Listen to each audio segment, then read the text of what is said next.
Breaking news చూస్తున్నాం. ఆంధ్రప్రదేశ్లో ఎన్నికలు ముగిశాయి. నేతల జాతకాలు ఈవీఎంలలో నిక్షిప్తమయ్యాయి. దాదాపు 80% దాకా పోలింగ్ నమోదైంది. పోలింగ్ ప్రక్రియ అర్ధరాత్రి 12 గంటల వరకు కొనసాగింది. గెలుపుపై ఎవరికి వారే ధీమాతో ఉన్నారు. అధికారం తమదే అనే ధీమాతో కూటమి నేతలు ఉన్నట్లు తెలుస్తోంది. జగన్ సంక్షేమ పథకాలే గెలిపిస్తాయని వైసీపీ నేతలు అంటున్నారు. యువత, విద్యావంతులు కూటమికి అనుకూలంగా ఓటేశారని తెలుస్తోంది. మహిళలు గ్రామీణ ప్రాంతాల్లో వైసీపీకి అనుకూలంగా ఉన్నట్లు సమాచారం. మహిళలు, యువత ఉదయం 7 గంటలకే క్యూలో నిలబడి ఓటేశారు. వారి ఓట్లు ఎవరికి అనుకూలంగా పడ్డాయో తెలియక నేతలు తలలు పట్టుకుంటున్నారు.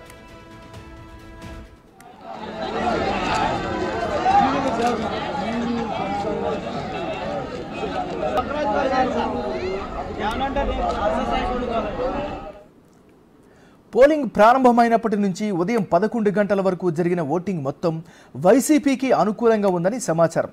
ఉదయం 11 గంటల తర్వాత అర్ధరాత్రి వరకు కొనసాగిన పోలింగు కూటమి పార్టీలకు అనుకూలంగా ఉన్నట్లు తెలుస్తోంది. ఈసారి గతానికి భిన్నంగా పోలింగ్ జరిగిందని, ఫలితాలు కూడా అదే విధంగా ఉంటాయని ధీమాగా ఉన్నారు టీడీపీ అధినేత చంద్రబాబు. మహిళలు, యువత క్యూ కట్టి ఓటేశారు. ఆ ఓట్లన్నీ మావే, ఈ ఎన్నిక గెలుపు కోసం కాదు, సీట్ల కోసమేనని సజ్జల రామకృష్ణారెడ్డి కామెంట్ చేశారు.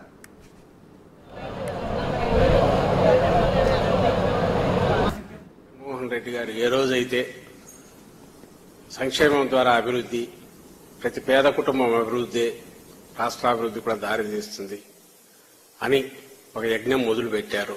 ఆ రోజే అజెండా ఫిక్స్ అయిందని మేము అనుకుంటున్నాం. ఆ రోజు నుంచి ఈ రోజు వరకు జరిగినదంతా కూడా దాని కొనసాగింపు. ప్రజలు అదే నిజమైన ప్రజాస్వామ్యంలో అజెండాగా ఉండాలని కూడా భావించారని కూడా ఈ గతంలో కూడా తెలుస్తున్నది. అదే మేము చెప్తూ వచ్చాం. యువత మాత్రం జగన్మోహన్ రెడ్డి గారిని అభిమానించారని ఎందుకు అనుకుంటున్నారు? అసలు యువత లేకుండా జగన్మోహన్ రెడ్డి గారిని చూసేదే యువతను ఐకాన్ లాగా చూస్తారు. వాళ్ళందరూ ఆయనకే వేశారని అనుకుంటే అనుకోవచ్చు. అంతా జూన్ 4కు తెలిసిపోతుంది కదా, అందరూ ఎందుకు మాకు అనిపించింది మేము చెప్పాము. ఈ రోజు కాదు, 2 రోజుల నుంచి వాళ్ళ సినిమా మొదలైంది చూపించడం. 2 డేస్ ముందు నుంచి అదే పనిగా కొత్త అబ్జర్వర్ని ఎవరో తీసుకొచ్చి పెట్టేస్తున్నారు. ఎక్కడికెక్కడ బదిలీలు మీరు చూసినారు. ఎన్నికల పోలింగ్ ఒక రోజు ముందు అంత అడ్డగోలు బదిలీలు కానీ 1 రోజు 2 రోజుల ముందు జరగవు. మరొక్కసారి అందరూ విజ్ఞప్తి చేస్తున్నా, అశ్రద్ధ చేయొద్దండి. ప్రతి ఒక్క వ్యక్తి యొక్క బాధ్యత. ఎక్కడో అమెరికా నుంచి, హైదరాబాద్ నుంచి, లేకుంటే బాంబే నుంచి, వివిధ నగరాల నుంచి, బెంగళూరు నుంచి, చెన్నై నుంచి, అనేక నగరాల నుంచి వాళ్లే డబ్బులు ఖర్చు పెట్టుకుని అభ్యర్థులు తెలియకపోయినా ఒక పార్టీ విధానాలతో వాళ్ళు ముందుకు వచ్చే పరిస్థితికి వచ్చారు. కొంతమంది అయితే పేదవాళ్ళు, కూరగాయలు వ్యాపారం చేసుకునే వాళ్ళు, ఇక్కడ లేకుండా ఎక్కడో ఉంటే సొంత ఖర్చులు పెట్టుకొని, క్యారియర్ పెట్టుకొని నేరుగా వచ్చి వాళ్ళ గ్రామంలో ఓటేసుకునే పరిస్థితికి వచ్చారు. ఇది నా జీవితంలో ఎప్పుడు చూడలా. ఇది నిజమైన ప్రజాస్వామ్యం. అందరినీ మరొక్కసారి అప్పీల్ చేస్తున్నా, ప్రతి ఒక్కరూ రండి, మీ ఓటు హక్కును ఉపయోగించుకోండి. ఏ వ్యక్తి కూడా నేను చూశాను, వికలాంగులు, వృద్ధులు, నడవలేని వాళ్ళు వీల్ చైర్లో వచ్చి ఇది నా బాధ్యత, నేను ఓటేస్తానని చెప్పినప్పుడు నాకు చాలా ఆనందం కలిగింది. ఒళ్ళంతా పులకరించే పరిస్థితి వచ్చింది. ఇది వినూత్నమైన అనుభవం. అందరికీ మరొక్కసారి అభినందనలు.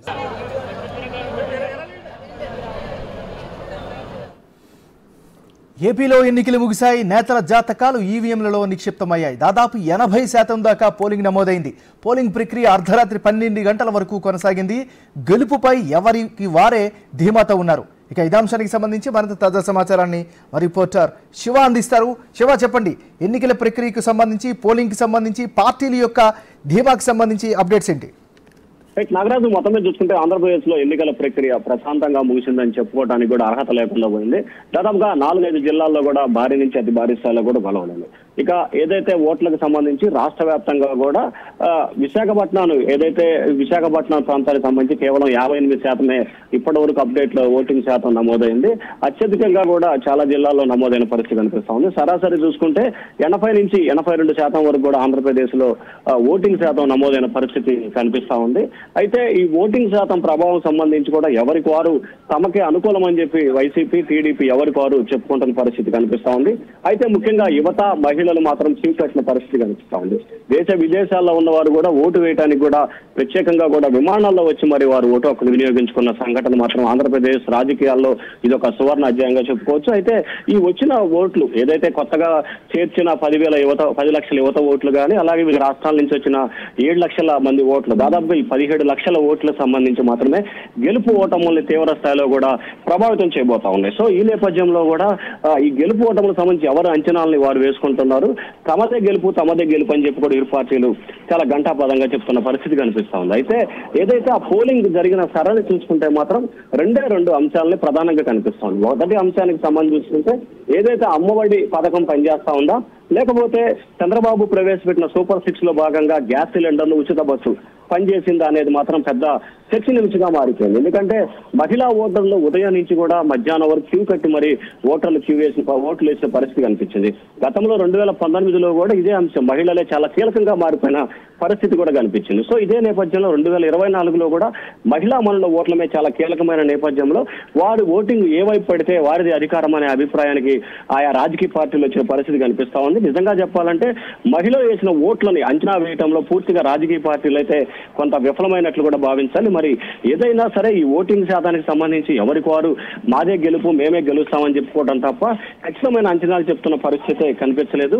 ఎవరికి వారు అయితే ధీమానైతే వ్యక్తం చేస్తా ఉన్నారు. కానీ నిన్న పోలింగ్ సరళి దగ్గర నుంచి కూడా ఈ రోజు ఉదయం వరకు కూడా తెలుగుదేశం పార్టీకి సంబంధించిన చాలా మంది నేతలు అయితే మాత్రం ఖచ్చితంగా కొంత ధీమానైతే వ్యక్తం చేసిన పరిస్థితి కనిపించింది. కానీ అధికార పక్షానికి సంబంధించిన నేతలు ఎవరైతే కూడా మీడియా ముందుకు వచ్చి మేము గెలుస్తాము అని చెప్పి ఘంటాపదంగా చెప్పిన పరిస్థితి అయితే కనిపించలేదు. సో మరి దీన్ని ఏ రకంగా తీసుకోవాలి ఏంటి అనేది మనం పూర్తి స్థాయిలో ఒక ప్రామాణికంగా తీసుకోవాల్సిన పరిస్థితి అయితే కనిపిస్తా ఉంది. ఆయా రాజకీయ పార్టీలకు సంబంధించిన నేతలు ఎవరి కోరైతే ధీమా వ్యక్తం చేస్తా ఉన్నారు. నాగరాజు.